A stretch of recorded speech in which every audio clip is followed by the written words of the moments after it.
So right after high school, I did an internship at a youth center here in Berlin. I worked with children who had run away from home. Some of them were just 11 years old. They wrote and performed a theater piece named "Who is Marie?" And they showed Marie hidden under a blanket, struggling, but being invisible for society. And this image never left me. The most vulnerable children showing themselves invisible for society? How can that be? It has driven everything what I have done since then as a psychologist. Because what I understood is that Marie needs all of us to make her visible. Yesterday, we got at krisenchat a message just from a girl like Marie. She wrote to us, "Hello, I just don't know what to do. I'm not sure if this is the right place. Maybe this isn't a real problem.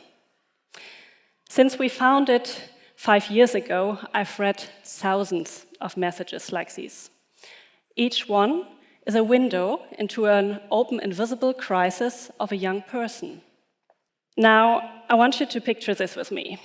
Marie is maybe around 13, 14 years old. She has some messy hair, goes to school, has TikTok, Instagram, some friends. Sometimes she fights with her parents, they annoy her. Seems to be normal. But what you don't see is that Marie is also very anxious, that she has depressive feelings, that she carries burdens on her shoulders far too heavy for a 13-year-old girl, and that she feels often everything too deep, too fast, too intense. And sometimes she wonders if life is worth living at all. So what do you think? Where does Marie turn to? You might say, her parents, or a teacher, someone around her. But what if the parents are part of the problem? What if the teachers just don't have time to listen to her? What if the people who meant to take care about us are hurting us? Can you picture Marie taking a phone, calling a psychotherapist, saying, "Hi, I need some help, I need someone to talk to"? No, this is not going to happen, not for the most kids. That's why 4 out of 5 young people with mental health struggles will stay struggling in silence. They don't get the help they actually need in the moment. So the one who does get help, they are the lucky ones. They have parents or someone around them who sees the signs, who supports them through the jungle to get some help. But the real tragedy here, showing our system failing, is that 4 other children are suffering in silence. And they are the most vulnerable ones. They need the help the most. Let me tell you what happens if we don't support young people when they have mental health struggles. A depression at 16 can keep someone away from finishing school, so no job prospect. With 25, many have been unemployed already for years. The potential? Lost. Self-esteem, happiness, just really low. Or anxiety can turn into a social anxiety. People are not leaving their home anymore. They're not part of the society. The cost for the healthcare system, hundreds of thousands of euros. But the real cost, a life they never got to live. And if we fail one single young person, we just don't fail that the single one person. We lose the teacher they might have become, the scientist, the entrepreneur, the cool aunt, the friend we never met. I strongly believe this. We are facing our last chance to act before we reach a critical tipping point in youth mental health. Then if you think this is just a single case, that's wrong. Here is what research shows us. 75% of all mental illnesses begin before the age of 25. Rates of depression and anxiety have risen extremely, especially in young people's population.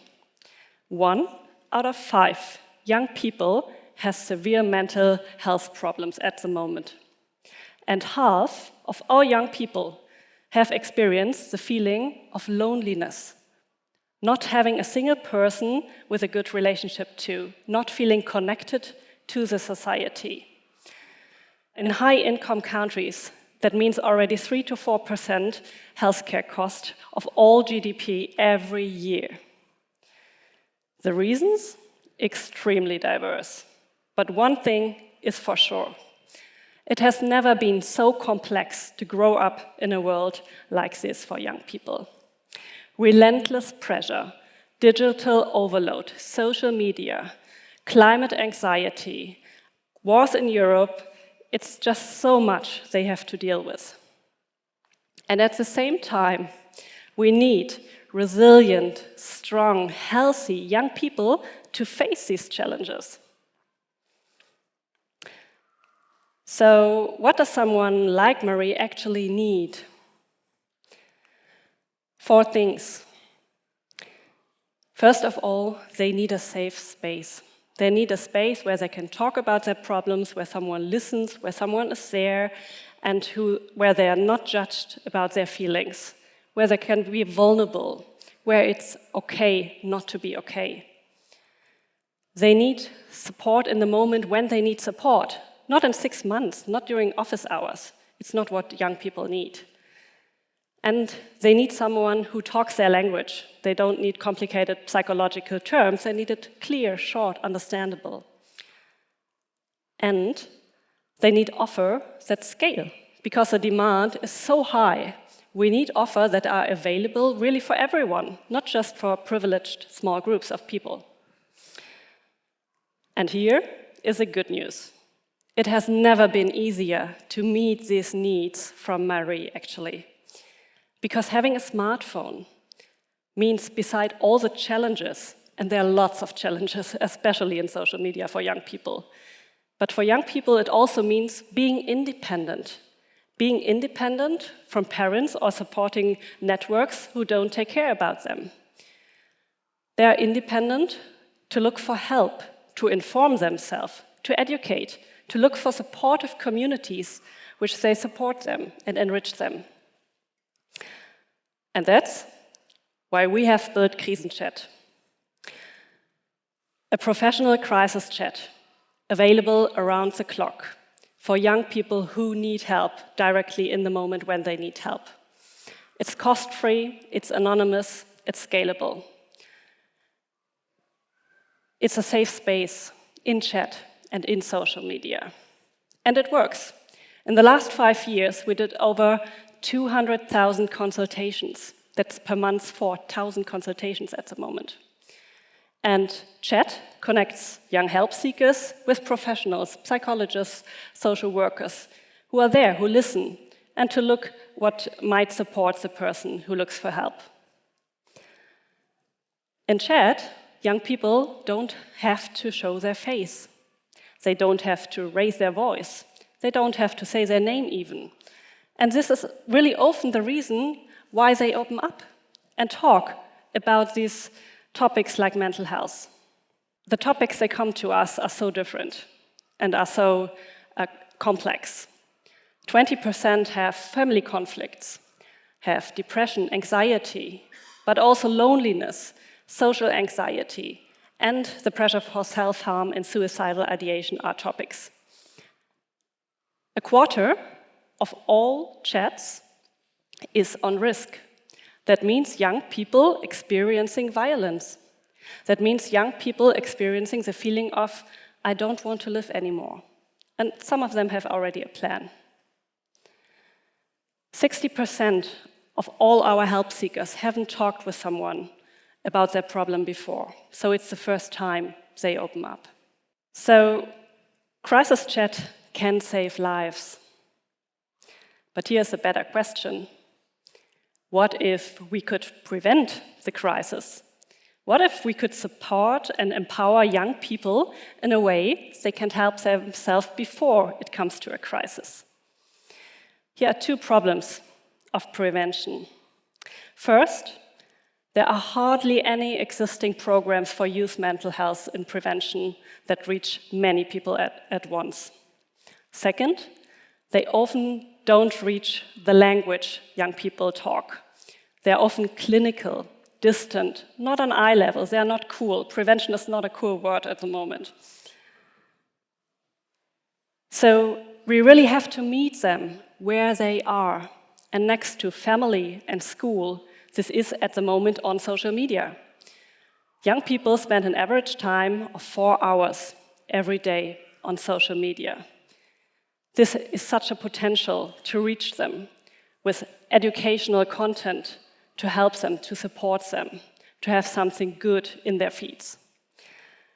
And that's what we do. We do psychoeducational, entertaining content on all social media platforms, created by young people for young people, on eye level. And I often remember back when we founded and started doing that content, I talked with my 3 co-founders who had been 18 years old by themselves, and I said like, oh yeah, we go on social media, I'm a psychologist, I can explain something about depression or anxiety. And they were like, no, Melanie, please not. You're too old. And it hit me in the beginning, but what I understood was so valuable. Yes, I don't talk the language anymore. We need people from this age. We need peers to explain, to build bridges, to lower the burdens, to talk up about mental health. And it works. Our krisenchat content reaches over 1 million views per month at the moment. And that shows and proves young people are seeking for information. They want to have good communities. They want to learn about their mental health, and they want to learn to develop and find the right support. Real rethinking of youth mental health support needs collective power and creativity. We have to come out of the healthcare bubble. We all have to understand the extreme importance of youth mental health for our society, for our economy, and for our democracy. Not just for the single person, for all of us. And if I had developed krisenchat just with my psychological university peers, it would look totally different and it would not be successful. Because we really have to change our way of thinking how to create mental health offers. They need to be created with young people, not just for young people. We have to talk with young people, not about them. And we need different skill sets. So entrepreneurs, designers, psychologists coming together, sharing their skills and develop something new. It's not just a topic of healthcare system, it's a society topic. So now you ask yourself, okay, there are solutions, there are ways. Why is nothing happening? And why are so many young people really struggling at the moment? This is a really good question. And here's a very simple answer. Because young people don't have a lobby. That's why the krisenchat community and a broad network is starting to raise a voice and bringing the perspective of young people into the rooms where decisions were made in politics and healthcare systems. Because no one speaks their language there and speaks up for them. So I want you to take a deep breath. Because this is a touching topic. We all have been young, and we all have experiences of, okay, there were moments that were troubling, or witnessing relatives or friends who had troubles and mental health illnesses. So if you feel comfortable, I would like to invite you to close your eyes for a moment and take a deep breath and remember what the first message we got today looked like. Marie wrote to us, "Hi, I don't know what to do." And now I want to imagine a reply from one of our counselors, Joe. "Hi, I'm Joe. I'm here for you now. It's so brave that you reached out to us. Maybe you want to tell me a little bit what's going on in your life at the moment. Then we can see together what might support you. You are not alone. I'm here for you now.